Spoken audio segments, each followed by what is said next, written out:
রাজধানীর বাইরে যেতে চাই। গাজীপুর থেকে যুক্ত হয়েছেন আমাদের সহকর্মী রফিকুল ইসলাম খান। রফিক, জানাবেন সেখানকার কি অবস্থা দেখছেন, কেমন যানজট জানাবেন।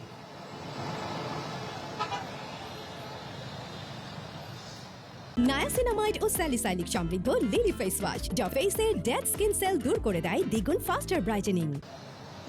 এই মুহূর্তে আসলে যারা রাজধানী ছেড়ে যাচ্ছেন তাদেরকে কিন্তু মহাসড়কে কোনো জায়গায় ভোগান্তি পড়তে হচ্ছে না। আমি এই মুহূর্তে রয়েছি ঢাকা ময়মনসিংহ মহাসড়কের গাজীপুর চৌরাস্তাতে। তো চৌরাস্তা যারা পার হচ্ছেন, যারা ফ্লাইওভার ব্যবহার করছেন তাদেরকে কিন্তু কোনো ঝামেলা পড়তে হচ্ছে না, অর্থাৎ কোনো যানজটে পড়তে হচ্ছে না। শুধুমাত্র ফ্লাইওভার নামতে কিছুটা বিড়ম্বনা সৃষ্টি হতে, আর যারা ফ্লাইওভারের নিচ দিয়ে যাচ্ছেন তাদেরকে কিন্তু কিছুটা সময় নিয়ে যেতে হচ্ছে। আপনাকে যদি এই মুহূর্তে একটু দেখাই, আমার পেছনে যে অংশটি রয়েছে, অর্থাৎ ফ্লাইওভার নিচ দিয়ে যে গাড়িগুলো যাচ্ছে তাদেরকে কিন্তু বেশ ভোগান্তিতে পড়তে হচ্ছে। লম্বা লাইন কিন্তু এই মুহূর্তে আসলে এখানে সৃষ্টি হয়েছে। যে গাড়িগুলো দেখছেন, এই গাড়িগুলো কিন্তু বেশিরভাগই লাইন দিয়ে দাঁড়িয়ে রয়েছে যাত্রী নেওয়ার জন্য। শুধু এখানে যে তিনটি লাইন রয়েছে, তিনটি লাইনের মধ্যে দুটি লাইনই কিন্তু তারা যাত্রী বহন করবে, আর একটি লাইন দেখা যায় সেই লাইনটি কিন্তু আসলে যাওয়ার জন্য অন্য যে ময়মনসিংহের দিকে যাবে সেই গাড়িগুলো দাঁড়িয়ে আছে। ওই দুই লাইনের কারণে এক লাইনে গাড়ি যেতে পারছেন না। তবে আইন শৃঙ্খলা বাহিনীর সদস্যরা সামনে থেকে সেই গাড়িগুলো ছাড়িয়ে দেওয়ার চেষ্টা করছে। তাছাড়া আরেকটি স্বস্তির কথা হলো, ঢাকা ময়মনসিংহ মহাসড়কে যারা বাড়ি যাবেন তাদের জন্য বিআরটি এর 4 লেন আর লোকান্তের 4 লেন সহ 8 লেন কিন্তু খুলে দেওয়া হয়েছে। অর্থাৎ এই 8 লেনে কিন্তু ঢাকা থেকে উত্তরবঙ্গ ময়মনসিংহে যারা যাবেন তারা 8 লেন সড়ক ব্যবহার করে যেতে পারবেন। ফলে এই সড়কে যানজটের ভোগান্তি হবে না, এমনটি আমাদেরকে জানিয়েছেন যে মেট্রোপলিটনের পুলিশ রয়েছে। তারা বলছেন যে টঙ্গী থেকে শুরু করে শালনা পর্যন্ত যে মেট্রোপলিটনের এরিয়া রয়েছে সমস্ত জায়গাতে তাদের প্রচুর আইন শৃঙ্খলা বাহিনীর সদস্যরা রয়েছেন, যাতে করে কোথাও কোনো গাড়ি থেমে না থাকে এবং যে গাড়িগুলো ঢাকা থেকে আসছে তাদেরকে আসলে স্বস্তিদায়ক পারাপারের জন্য। তো যারা আসলে ফ্লাইওভারের উপর দিয়ে যাচ্ছেন তাদেরকে মাঝে মধ্যে একটু থেমে যেতে হচ্ছে, আবার যারা নিচ দিয়ে যাচ্ছেন যাত্রী নেওয়ার জন্য তাদেরকে কিন্তু ভোগান্তিতে পড়তে হচ্ছে।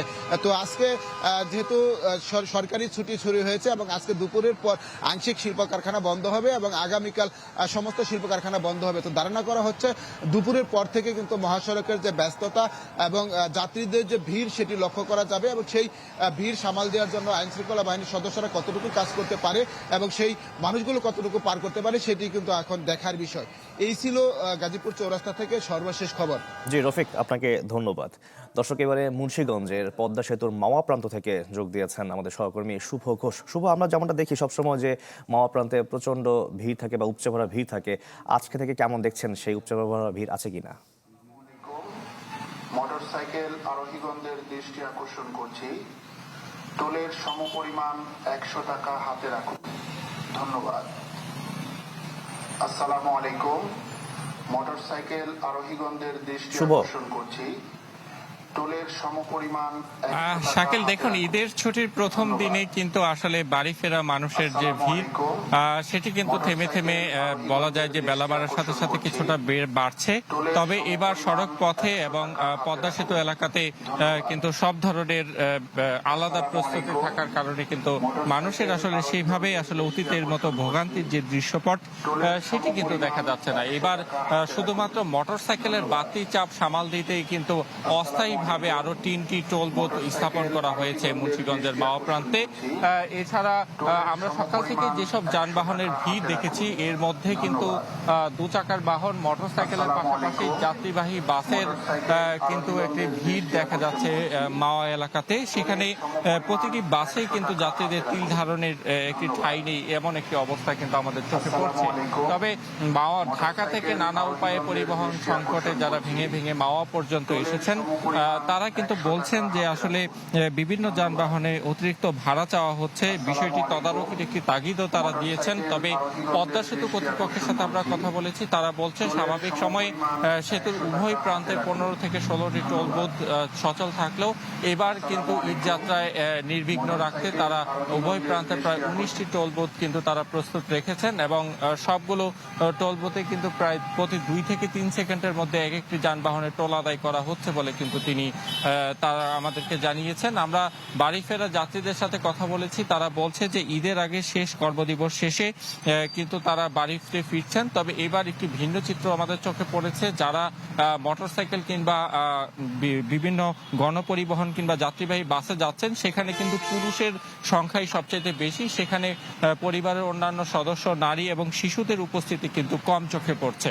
তারা বলছেন যে এইবার ঈদে একটু বড় ছুটি পাওয়ার কারণে কিন্তু তারা অনেক পরিবারের সদস্যদের তারা আগেই গ্রামের বাড়িতে পাঠিয়েছেন। এখন অফিসের যে শেষ কাজ তাদের কর্মস্থলের, সেটি শেষে কিন্তু তারা এখন গ্রামের পথে যাচ্ছেন। অর্থাৎ বলা যায় নগর ছেড়ে গ্রামে ফেরা মানুষের যে ভিড়, সেটি কিন্তু ঢাকা মাওয়া এক্সপ্রেসওয়েতে দেখা যাচ্ছে গতকালকে তুলনায় বেশি। এবং যারা বাড়ি ফেরা মানুষ রয়েছেন তারা বলছে ফিরতি পথেও যদি সড়ক পথে এই ধরনের প্রস্তুতি কিংবা ব্যবস্থা রাখা যায় তাহলে হয়তো এই যাত্রাটা তাদের নির্বিঘ্ন হবে। তবে কিছুটা ভোগান্তির খবর এখন পর্যন্ত না মিললেও স্বস্তির আশাব্যঞ্জক খবর হচ্ছে এখন পর্যন্ত অনাকাঙ্ক্ষিত সড়ক দুর্ঘটনার কোনো তথ্য মেলেনি। শুভ, ধন্যবাদ আপনাকে। দর্শক, ঈদ যাত্রার আরো খবর জানবো। সাভার থেকে যুক্ত হয়েছেন আমাদের আরেক সহকর্মী অপু ওহাব। অপু,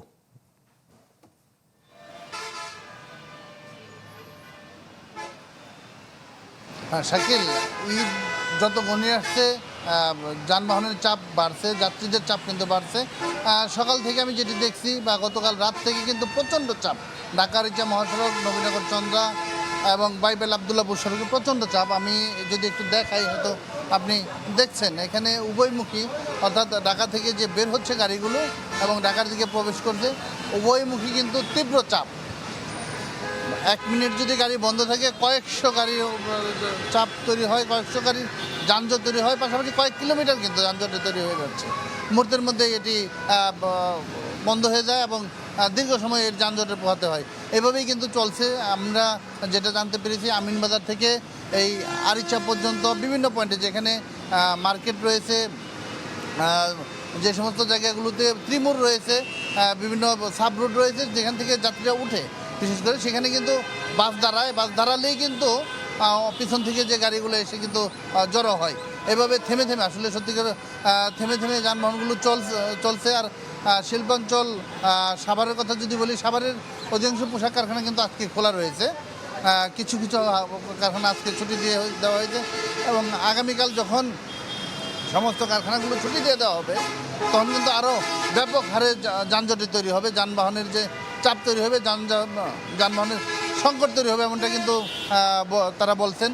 আর যেহেতু নবীনগর চন্দ্রা যে মহাসড়কটি এবং আবদুল্লাপুর বাইবেল সড়কটি, এই সড়কটিতে যেহেতু এলিভেটেড এক্সপ্রেসওয়ের কাজ চলছে, এই জন্য কিন্তু এখানে রাস্তাটিও বেশ খানাখন্দরে ভরা রয়েছে। এই জন্য কিন্তু ওই দিকটি দিয়ে আরও মানুষের ভোগান্তি তৈরি হচ্ছে। মানুষ কিছুটা হলে ভোগান্তি হচ্ছে। বাড়তি বাড়ার কথা যদি বলি, এখন পর্যন্ত আমরা দেখেছি এই যে অনেক ক্ষেত্রেই যাত্রী অভিযোগ জানাচ্ছিলেন, আমাদেরকে দেখে তারা অভিযোগ জানাচ্ছিলেন যে তাদের কাছ থেকে ভাড়া বেশি চাওয়া হচ্ছে, বেশি নেওয়া হচ্ছে, ভাড়া বেশি নেওয়া হচ্ছে। এই কথাটি কিন্তু বলছেন শুধু বাসের ক্ষেত্রে না, বাসে বা গণপরিবহনের ক্ষেত্রে তো একটি অজুহাত তারা দাঁড় করাচ্ছে যে তেলে চলে, তেল তারা পাচ্ছে না, তেল বেশি পাচ্ছে না, এই জন্য তারা ভাড়া বাড়তে নিতে হচ্ছে এবং যেহেতু আবার খালি আসতে হবে, এই কথাটি তারা বলছিলেন। এবং অন্যান্য যে পরিবহনগুলো রয়েছে, ছোটো ছোটো পরিবহনগুলো কিন্তু তারা ভাড়া বাড়িয়ে দিয়েছে, অনেকটাই ভাড়া বেশি দিয়ে যাতায়াত করতে হচ্ছে। তো সব কিছু মিলিয়ে একটি উৎসবের আমেজ কিন্তু বিরাজ করছে গোটা এই শিল্পাঞ্চলে।